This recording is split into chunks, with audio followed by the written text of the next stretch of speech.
perfectionist. Adderall got me restless. I'm gone. Run with a wild crew, they get reckless. Young boy, come up off that neck into the trends.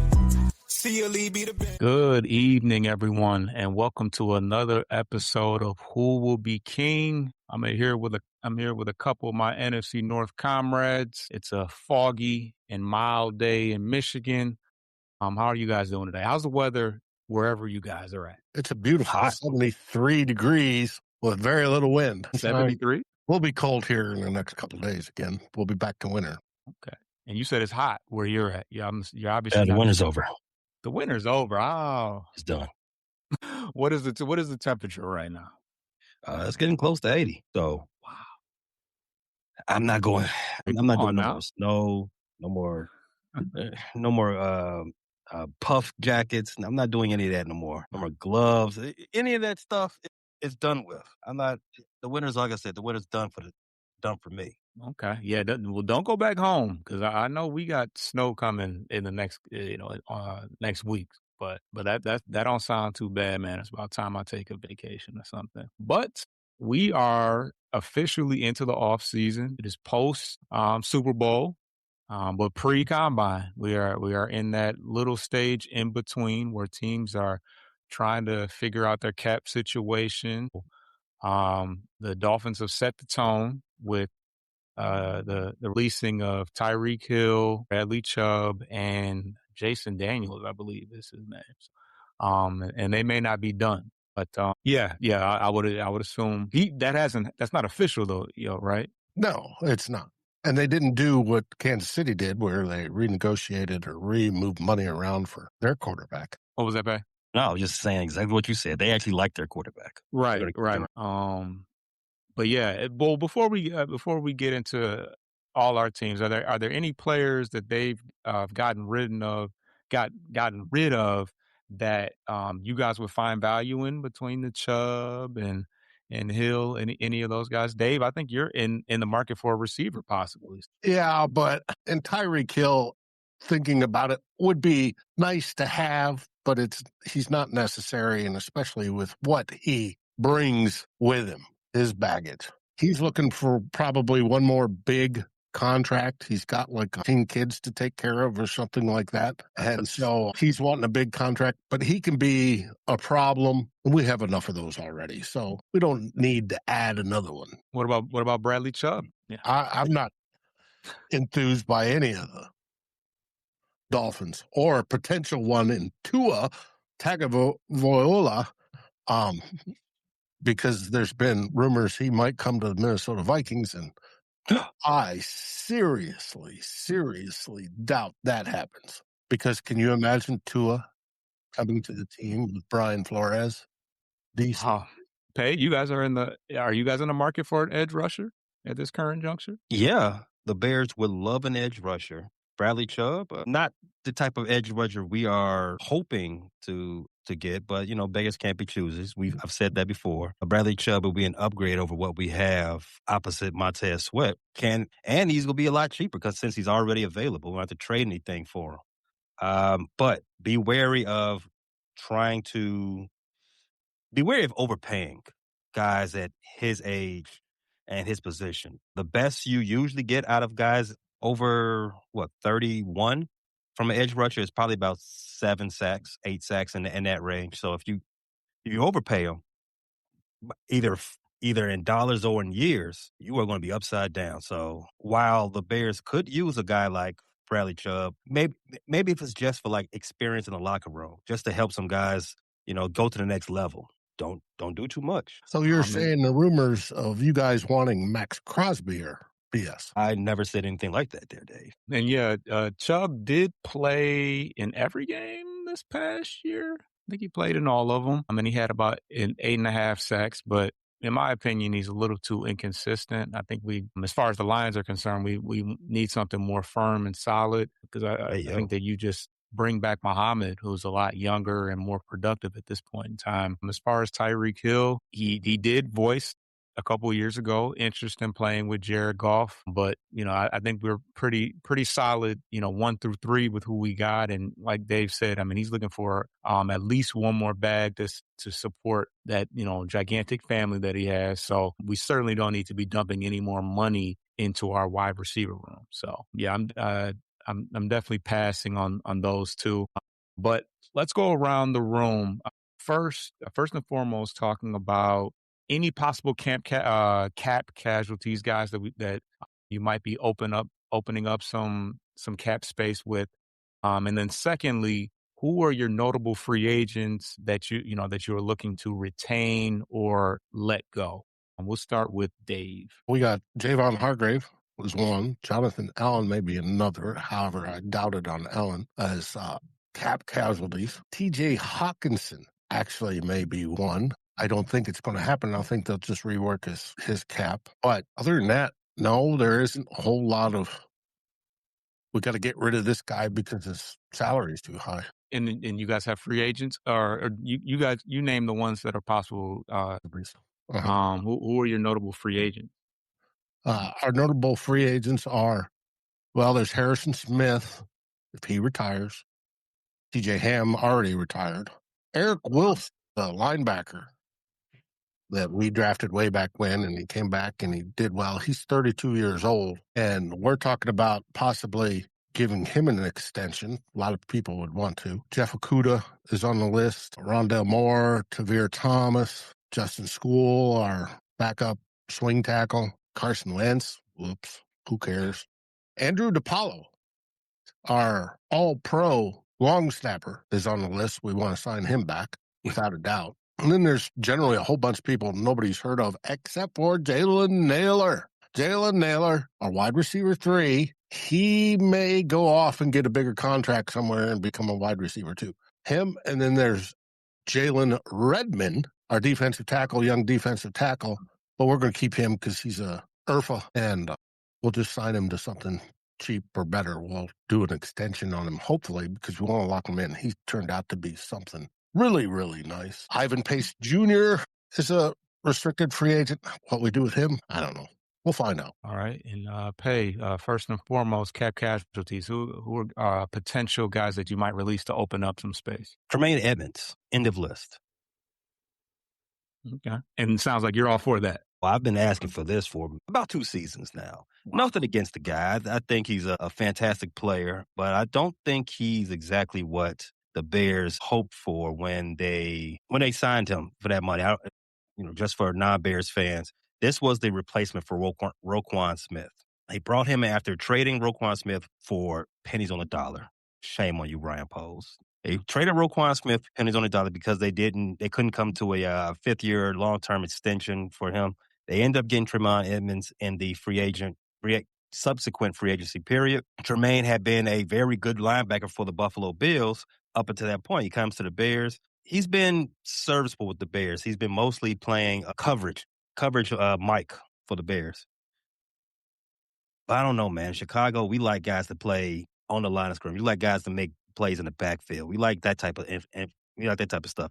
And to be honest with you, we've seen better coverage from linebackers, especially coming from the Mike. Now, he did have a good start to this season. He had 4 interceptions before he got hurt, and then, that kind of killed any momentum he had going towards a Pro Bowl season and possibly, continuing his stay in Chicago.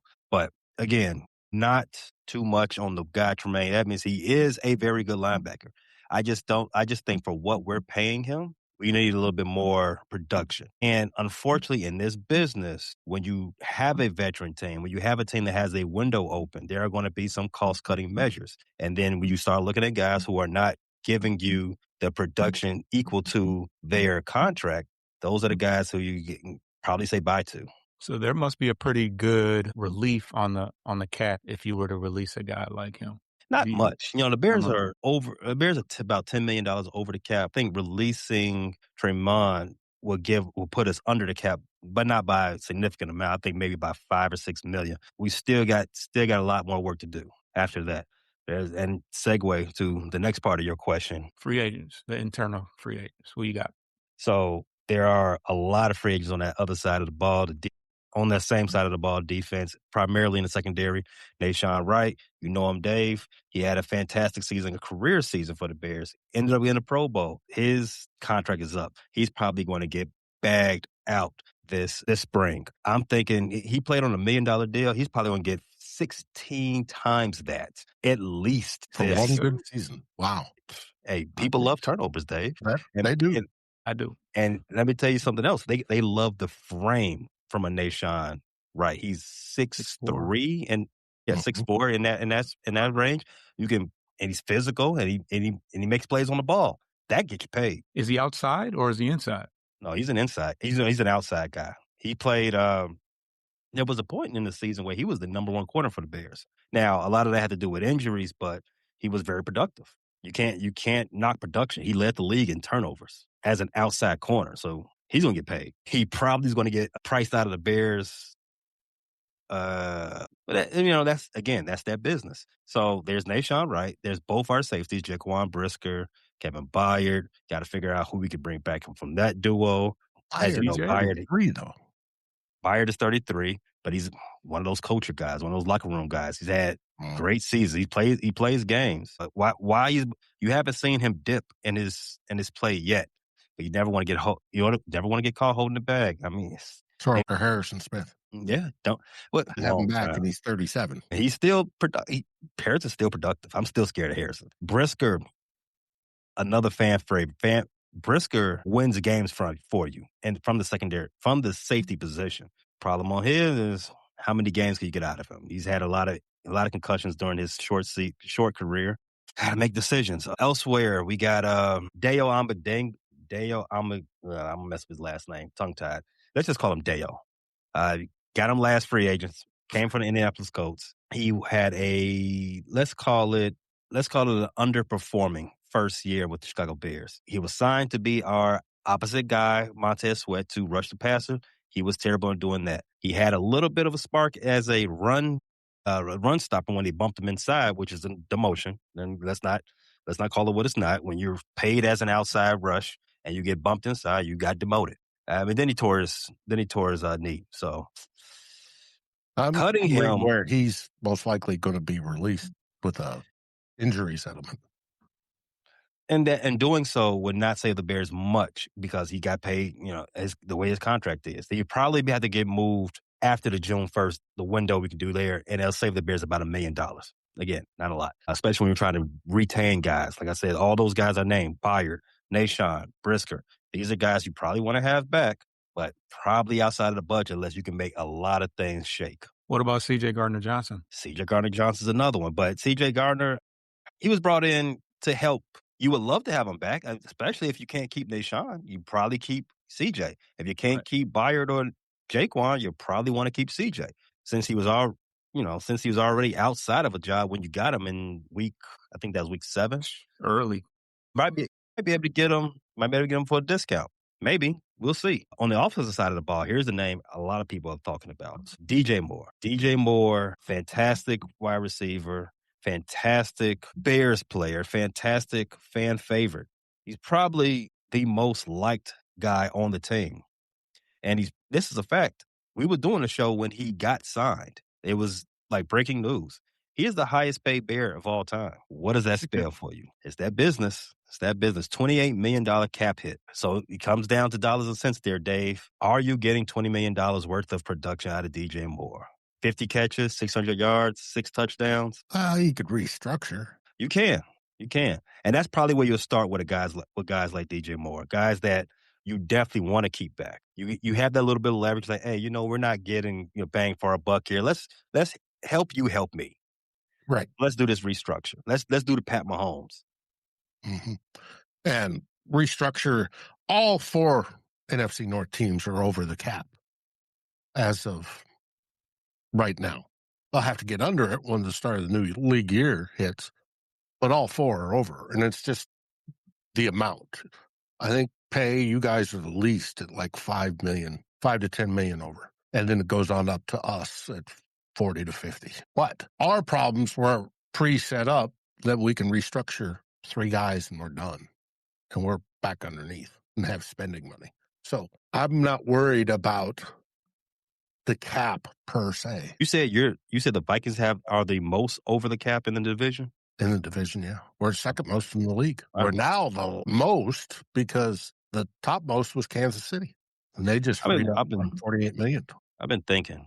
Well, I want to get the capologist for the New Orleans Saints. I want to get him on the phone. Let's see if we can sign him. Because the way they've been making numbers move the last few years. Got to get that figured out. This is their last year, I believe. They're paying, and then they're done. I don't know how they were like 130 million over at one point.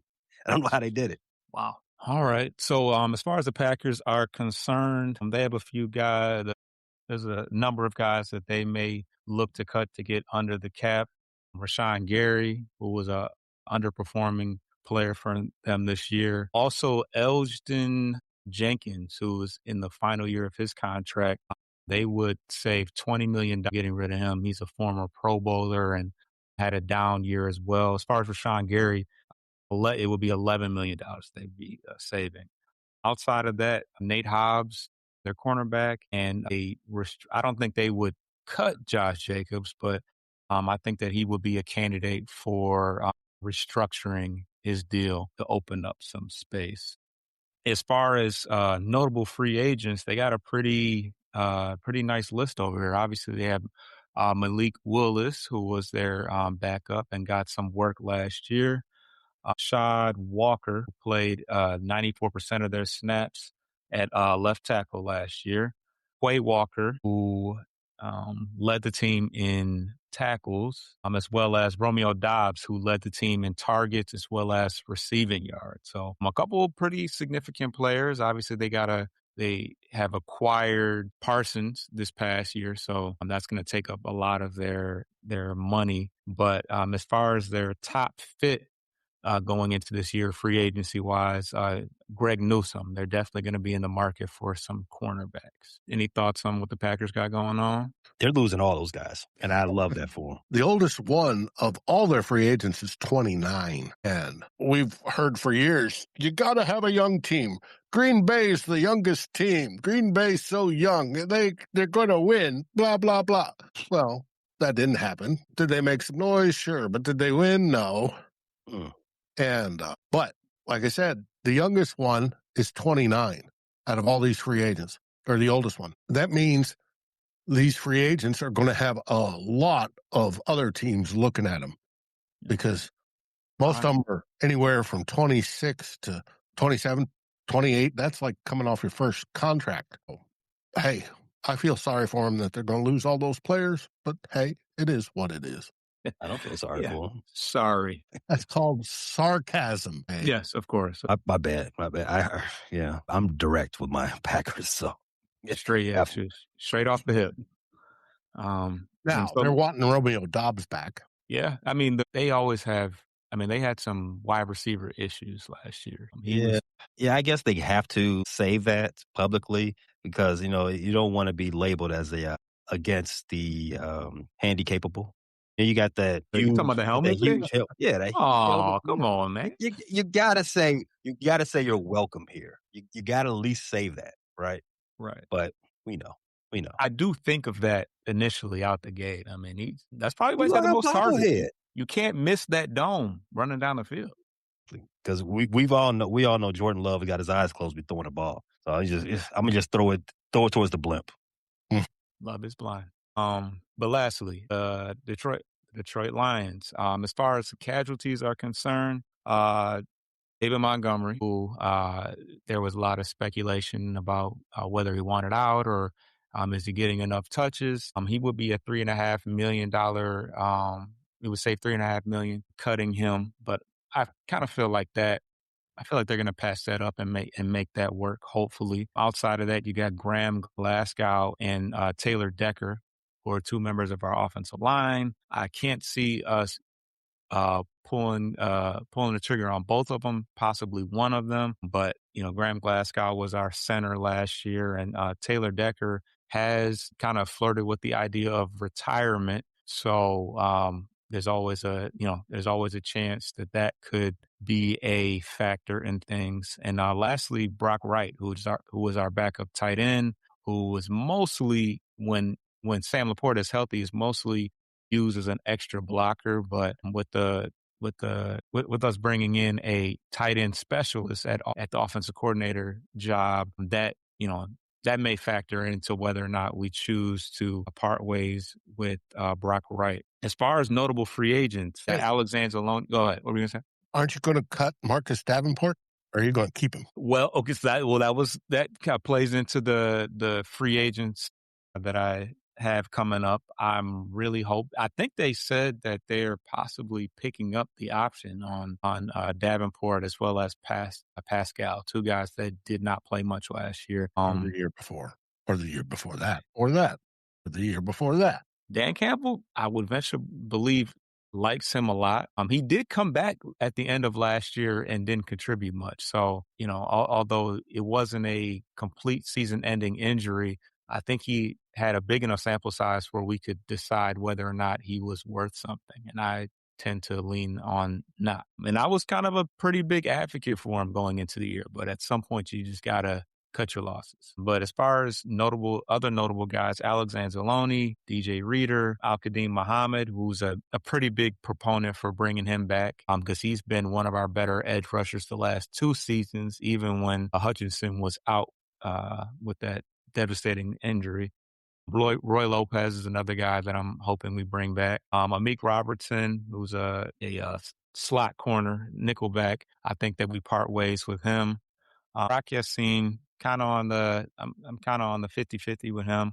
Monte Maddox, I would like to see him come back, if nothing else, to be a depth guy as far as safety is concerned, because Brian Branch and Kirby Joseph are kind of up in the air right now. Outside of that, Khalif Raymond, I can see us parting ways with him and allowing Isaac Tesla to kind of take over. And Jake Bates, who is our kicker. I'm hoping that we bring him back. But the guys that I see as being on the bubble right now are definitely Rock Yassin, Arthur Mollett, I think his name is Arthur, and then Thomas, who's another backup safety. But that is it as far as internal free agents. We can get to our first break, and then let's talk NFL draft.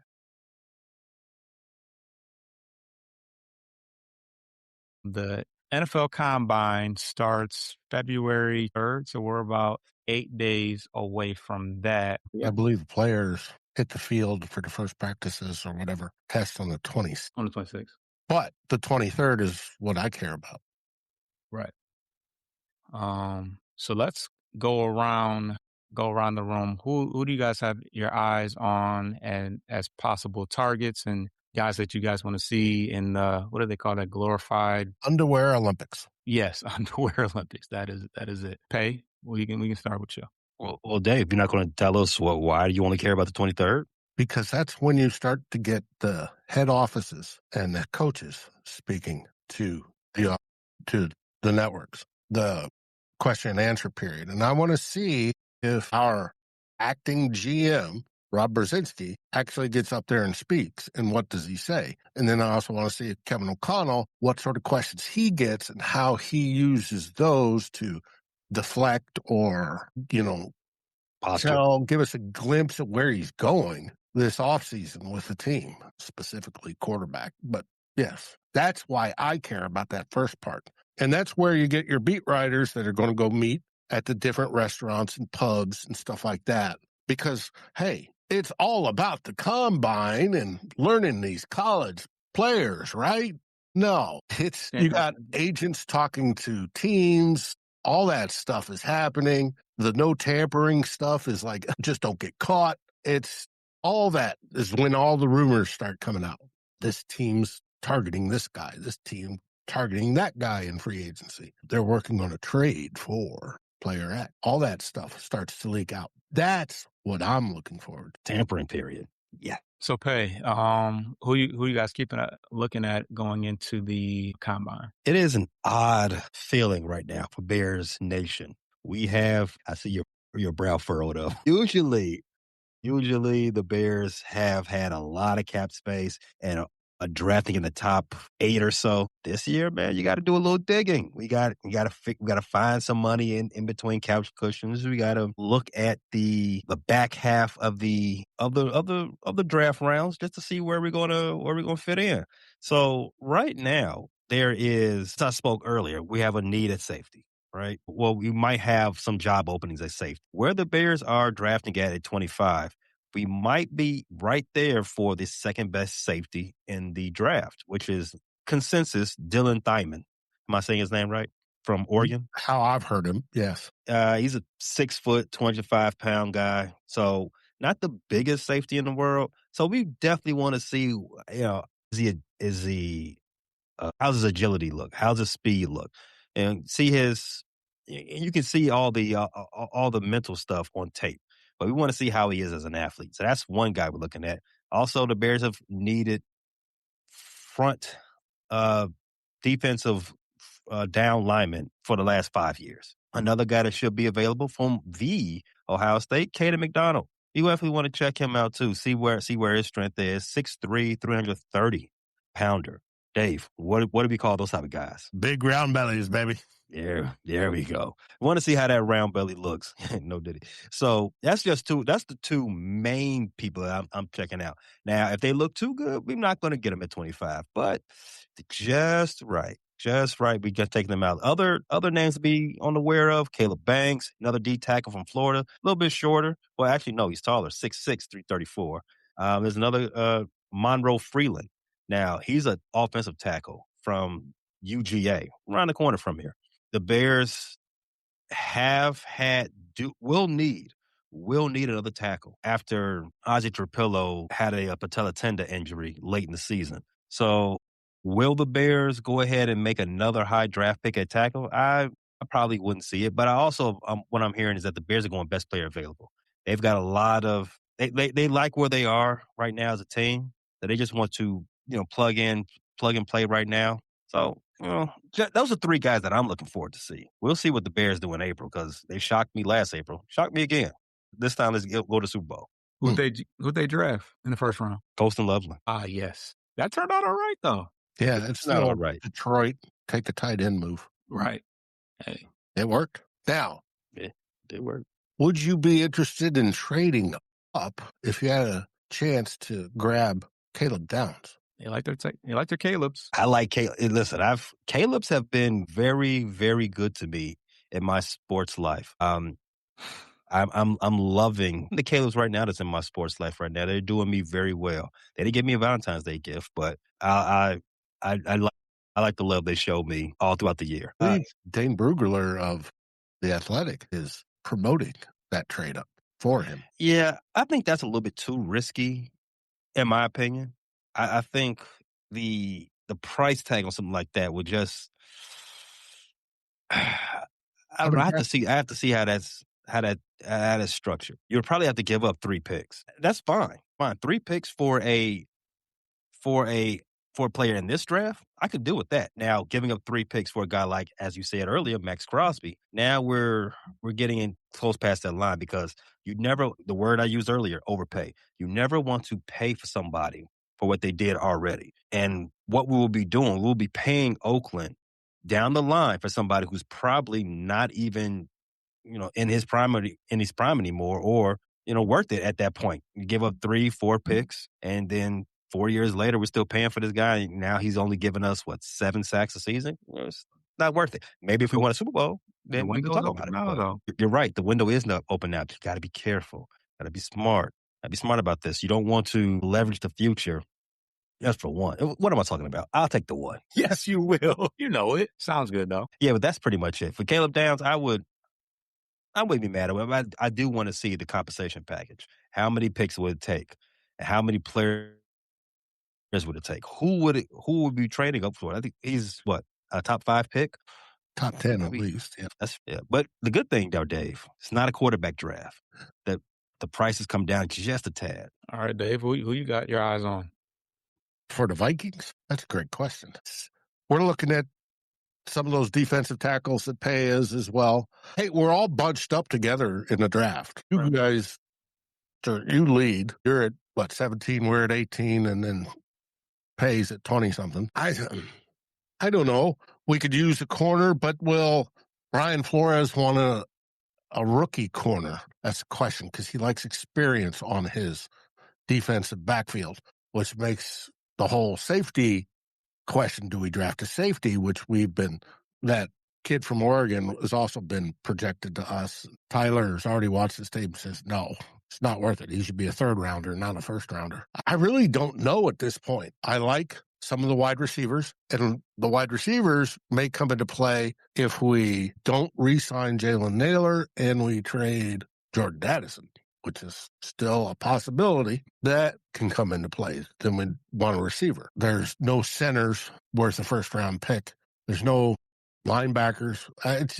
I'm curious to how it's going to play out. That's why I'm waiting on those first 3 days. I want to hear what Rob Brzezinski says. I want to hear what Kevin O'Connell says. How are they looking at this draft? Because we don't know. Without Kwesi, I knew we were getting to know how Kwesi looked at the draft, but we have no idea how it's going to go this year. So not quite sure. Where can we use players? Yeah, of course we could. Plenty of spots on the defense, on the offense. There's not that many on the offense. You always want to get a lineman at some point in time. I don't know. Who knows? I have no idea. Yeah, still early in the game. We'll know a lot more once the combine Caleb Banks is a big name for us right now. What's his name? Caleb Banks. Caleb Banks. Defensive tackle out of Florida. And of course, Tyler loves him because he's defensive tackle out of Florida. But he's 6'6", 330 pounds. And he's long. He's built more like Daniil Hunter was. Almost can scratch his knees from standing up. And that is a very good and possibility of a spot that we take, because one, how many times do you get a pass rushing defensive tackle that could also stop the run? They're rare. When you do, you want to keep them, i.e. Sexy Dexy or somebody like that. He can play anywhere from one technique or three technique. Either way, inside. He's supposedly good. He's got room to put on more weight. He's tall, he's lean, 330 pounds. That's the one I would really like to see us draft, but because that would be a first, he would start, and he'd be automatically, would he start every play on defense? No, none of our defensive linemen do, but he would be a big part of it, and I think that would help on the defensive side. But it all comes down to like I said, if we trade Addison and Naylor goes in free agency, we're going for a wide receiver. Was he hurt last year? Who? Caleb Addison, Banks? Yes, he does have an injury history. And apparently he's from Detroit. Okay. Not bad. Right. We won't hold it against him. Well, as far as you said what? We won't hold that against him. Right. As far as the Packers are concerned, I didn't get any specific players, but it's apparent that their top priority is the cornerback position.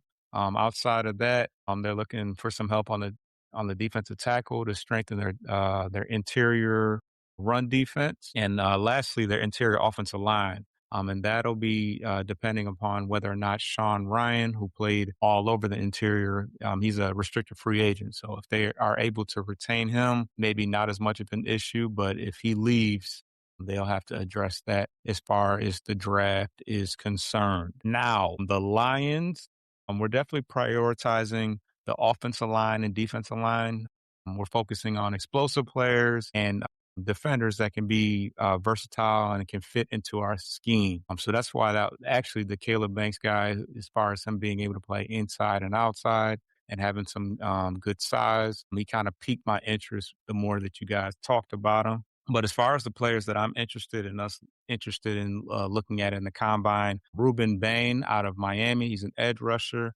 Of course, the Lions are always interested in looking to address that opposite edge position. David Bailey out of Texas Tech, Keldrick Falk out of Auburn, and Akeem Mesidor out of Miami as well. So a couple of Miami guys. And the two hot names that I've been seeing mocked to us are Ola Vega Ione out of Penn State, who we talked about previously, as well as Caden Proctor. And those are two offensive linemen. So, yeah. If you want to learn about some of the defensive tackles, go back to Sunday's 2-0 bloggers, Darren and I. Our last segment is on our defensive line, and we looked at some of the defensive tackles in the draft. Okay. I will definitely check that out. Any more news around the NFL that is talk worthy right now? Ooh, we talked about the Dolphins, talked about Pat Mahomes restructuring his deal. There is, The whole Brian Flores going to court. yeah, they Oh, are, well, I don't think it got to the Supreme Court, but they no. did say this can go to court now. Yeah, it's the federal level before the Supreme Court said no, it can be taken to court. So Brian Flores and the other two coaches that are plaintiffs can now take it to court. The only place for the NFL to appeal to is the Supreme Court. That's the only one left, and they don't think they're going to get it. So it looks like it's going to happen. They have, I think the first court date is in April. There's the grades issue, if you want to talk NFL. The whole NFL arbitrator, which was Roger Goodell, said, nope, you can't put out all your organizational grades like we've had the last 3 years, where they grade the coaches, they grade the facilities, they grade the owners, they grade, where the players do that, NFL Players Association. And it supposedly violates the CBA because CBA says you can't say anything disparaging. And there's the people that got Fs are feeling they were disparaged. The Jets owner for one, Arizona for another. Even Pittsburgh is slammed sometime for being cheap. So what the NFL Players Association says, fine, we can't go public with it, but where players are still going to do it, and they're still going to get the report, wink, wink, and if it leaks, Mm-hmm. and they're like, well, you put up, their argument is you put up our grades on Sunday nights, PFF, and they'll do, Ed Ingram graded a 57 last year overall, and he stinks. Well, why can't we do that with the clubs? It's only right. Yeah. And the whole, they tried to get it to affect change, and it has affected change with a bunch of the clubs. They've improved the food and all that sort of stuff, but it's pissed off others. Accountability. Everybody doesn't want that. But I think it's great. One, it gives us as content creators tons of stuff to talk about. And That's a good week of episodes right there. Right. I love it. And it does improve the overall product. We may not see it. We may not see that, hey, Vikings are real good with players' families. Well, that's cool. Awesome. But you hear the grumblings on other teams that are like, no, we ain't doing it. We don't care. When are the grades normally, or when would they be dropping, or when would they be complete? That's a good question. There's sometime during the summer that they come out. I think before the draft. Maybe. It's a good time. But the whole idea is to help with free agency, so it may even be before that. Right. Well, yeah, I was going to say, that's where you kind of see the impact on, you don't see the inside of the facilities or how good the food tastes, but I mean, it certainly plays into where you go. Are you there for just the money? Well, some players are. So going to the Jets is no big deal. But if you're there to, all right, I know that I've got a good cost of living, relatively speaking, good neighborhood, good schools. They take care of my wife and my kids. There's daycare.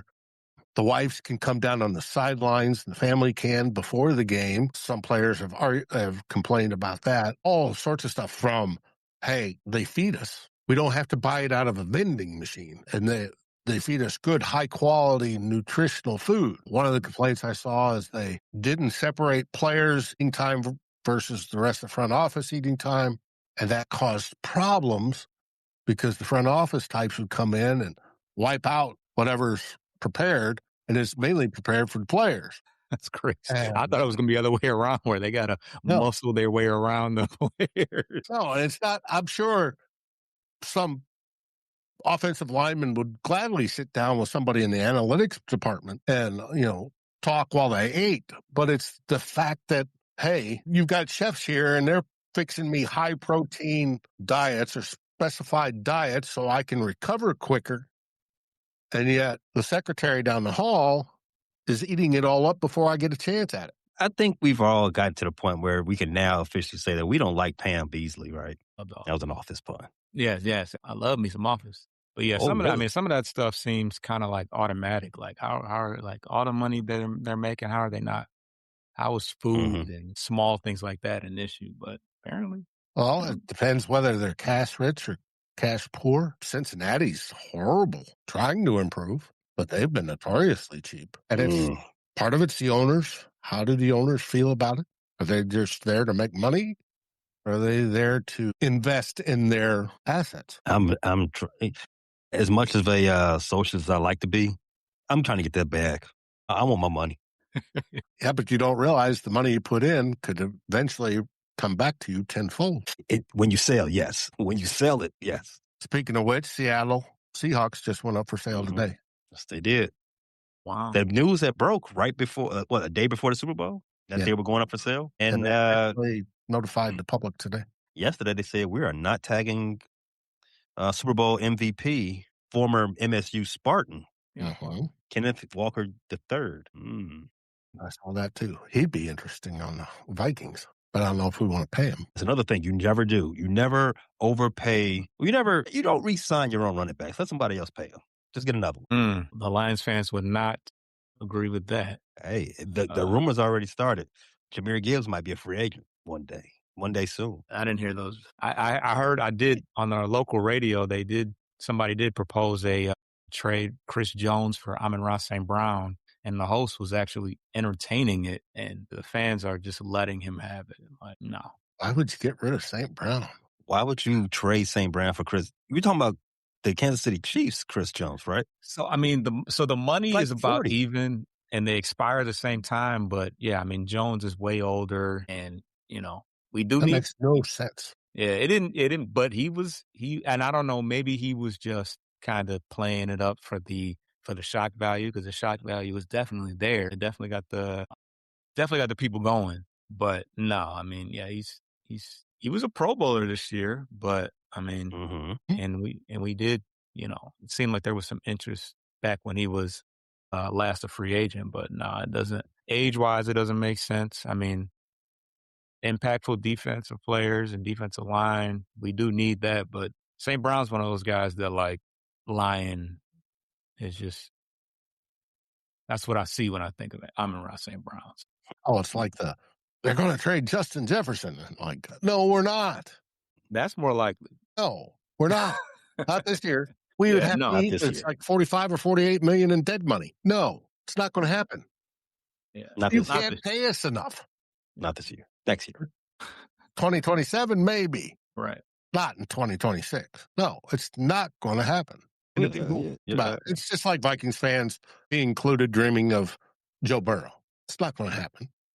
But Tua's, that's up your alley. No. Hey, we get another quarterback that's too short, prone to concussions. No, it doesn't get along with our defensive coordinator. Makes perfect sense. The good thing is that they're in different rooms now. They have to talk to each other. Oh, I'm sure they would see each other. They cross paths. Tua suffered a concussion today inside the building. Well, how did that happen? Yeah. He passed Brian Flores in the hallway. Induced by a coach. Yeah. Well, he doesn't use one, does he? He said he would never wear that. Yeah, but does he go with Malik Green Bay Willis use and it's, I should say, and also Aaron Rodgers for a while, the big bubble helmet, what I call the bubble helmet. Looks like almost a motorcycle helmet because all you see is black padding around, but it's like 3 inches thick, and it looks like he's like from Spaceballs or something. Not the covering, but just a different shape. It's a hard shell helmet, but it's a whole lot thicker with padding. He's like, he gonna get hit and he gonna look like a buoy out there. He's gonna turn upside down. That's all that weight on top of his head. It'd wobble.